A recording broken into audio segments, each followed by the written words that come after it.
अस्सलामुअलैकुम। उम्मीद है कि आप ठीक होंगे। दोस्तों, आज की जो वीडियो है इसमें हम सेटों की यूनियन और इंटरसेक्शन को स्टडी करेंगे।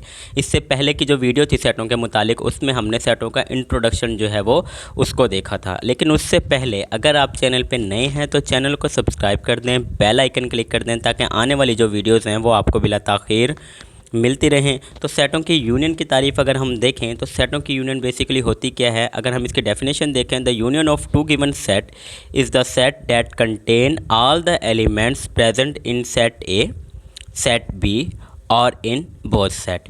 यानी सेटों की यूनियन बेसिकली एक ऐसा ऑपरेशन है जिसमें हम दो या दो से ज़्यादा सेट इस्तेमाल करके एक नया सेट बनाते हैं और उस सेट में वो तमाम एलिमेंट्स रखते हैं जो या तो सेट ए का हिस्सा हों या सेट बी का हिस्सा हों या दोनों सेटों का हिस्सा हों। और इसकी जो सैम्पल होती है वो साथ मैंने हाईलाइट भी की हुई है, the sample for the union of two set is U. तो बेसिकली हम क्या करते हैं, हमें दो या दो से ज़्यादा सेट दिए होते हैं, उनको हमने इस्तेमाल करके एक नया सेट बनाना होता है जिसमें हम तमाम एलिमेंट्स रखते हैं, चाहे वो पहले सेट में हो चाहे वो दूसरे सेट में हो या दोनों में हो। लेकिन अगर वो दोनों में कोई ऐसा एलिमेंट है जो दोनों सेटों का हिस्सा है, मिसाल के तौर पर सेट ए का हिस्सा भी है और सेट बी का हिस्सा भी है, तो उसको हम सिर्फ़ और सिर्फ एक बार रखते हैं। उसकी वजह यह है कि अगर हम उसे दो बार रखेंगे तो जो हमारा नया सेट बनेगा वो सेट की कैटेगरी से ही जो है वो आउट हो जाएगा, मतलब सेट ही नहीं रहेगा वो, क्योंकि सेट की जो शर्त है वो ये है कि कोई भी एलिमेंट जो है वो एक बार आना चाहिए। मिसाल अगर हम देखें तो इसमें हमारे पास दो सेट हैं, एक है सेट ए जिसमें ए बी जे और के एलिमेंट्स हैं और दूसरा हमारे पास है सेट बी जिसमें एच टी के और सी एलिमेंट है। अब हम इनकी करेंगे यूनियन। तो यूनियन में हम क्या करते हैं, ए यूनियन बी हम लिखेंगे लेफ़्ट साइड पर और इक्वल के अलामत के दूसरी तरफ हम क्या करेंगे, क्योंकि हमने पहले ए लिखा था तो इसलिए हम इस तरफ पहले सेट ए रखेंगे, दरमियान में यूनियन की अलामत और फिर सेट रखेंगे बी। लेफ़्ट हैंड साइड बिल्कुल उसी तरीके से बनी है जिस तरह राइट हैंड साइड है। अब हमने इनकी यूनियन करनी है। यूनियन में हम क्या करते हैं, हम सेट ए के एलिमेंट भी रखेंगे, सेट बी के एलिमेंट भी रखेंगे और वो एलिमेंट भी रखेंगे जो दोनों में मौजूद है, लेकिन उसको सिर्फ़ और सिर्फ हम एक बार रखेंगे। ये देखें, अब जब इसका जवाब निकला तो उसमें ए भी मौजूद है, बी भी मौजूद है, सी भी मौजूद है, जे के एच और टी भी मौजूद है। लेकिन के क्योंकि दो बार आया था इसलिए हमने सिर्फ़ और सिर्फ उसे एक बार रखा। के को मैंने जो है वो कलर भी किया है ताकि आपको पता चल जाए कि ये कॉमन एलिमेंट है, यानी जो दोनों में मौजूद है। कॉमन एलिमेंट को हम सिर्फ़ और सिर्फ एक बार रखेंगे। अब एग्जाम्पल नंबर 2 देखें, इसमें भी हमारे पास दो सेट हैं।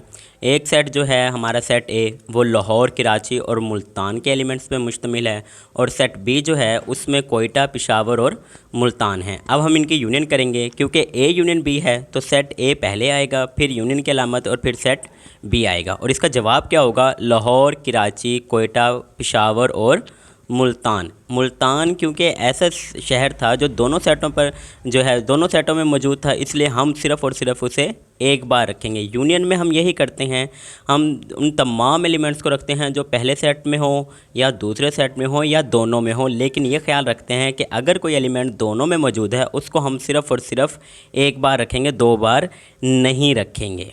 इसी तरीके से अगर अब हम इंटरसेक्शन को देखें तो इंटरसेक्शन क्या होती है, the intersection of set is the set of elements which are common to the given set. यानी कि इंटरसेक्शन में हम दो या दो से ज़्यादा सेटों को इस्तेमाल करते हुए एक नया सेट बनाते हैं, लेकिन उस सेट में सिर्फ़ और सिर्फ वो एलिमेंट रखते हैं जो दोनों के पास मौजूद होते हैं।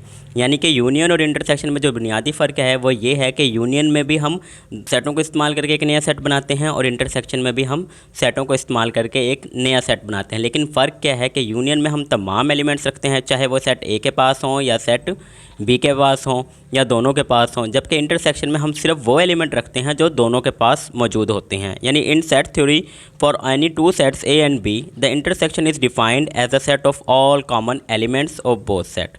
It is represented as A intersection B. अब बुनियादी फ़र्क यही है कि यूनियन में आपने तमाम एलिमेंट्स रखने हैं चाहे वो किसी भी सेट के पास हैं, लेकिन रखने हैं, और इंटरसेक्शन में आपने सिर्फ़ और सिर्फ कॉमन एलिमेंट्स रखने हैं। अब अगर हम इनकी मिसालें देखें तो पहली मिसाल जो हमारे पास है, सेट ए हमारे पास 4 एलिमेंट्स पे मुश्तमिल है, 2, 3, 5 और 9, और सेट बी के भी 4 ही एलिमेंट्स हैं, 1, 4, 6 और 12। अब हम इनकी करेंगे इंटरसेक्शन। तो इंटरसेक्शन में हमने ए इंटरसेक्शन बी लिखा, क्योंकि ए हमने पहले लिखा है इसलिए सेट ए पहले आएगा, फिर इंटरसेक्शन की अलामत और फिर सेट बी आएगा। और इनकी जब हमने इंटरसेक्शन की तो हमारे पास एम्प्टी सेट आया, यानी कि खाली सेट आया, क्योंकि कोई भी एलिमेंट ऐसा नहीं था जो दोनों के पास मौजूद होता। अगर हम यूनियन करते तो हम सारे एलिमेंट लिखते, लेकिन इंटरसेक्शन में क्योंकि हमने कॉमन एलिमेंट रखना होता है और कॉमन एलिमेंट इन दोनों के पास कोई नहीं है, इसलिए इसका जवाब जो आएगा वो एम्प्टी सेट आएगा।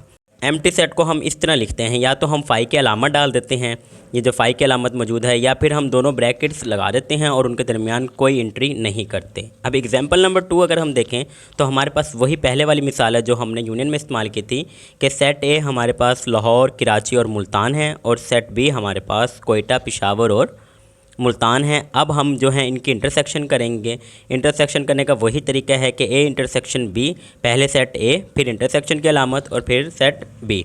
अब क्योंकि इनके पास सिर्फ कॉमन एलिमेंट जो है वो मुल्तान शहर है, तो इसका जवाब जो होगा वो मुल्तान होगा। यानी इंटरसेक्शन में आपने सेटों को इस्तेमाल करके एक नया सेट बनाना है और उस सेट में सिर्फ वो एलिमेंट रखने हैं जो तमाम सेटों के पास या दिए गए दोनों सेटों के पास जो हैं वो मौजूद होगा, वो आपका आंसर होगा।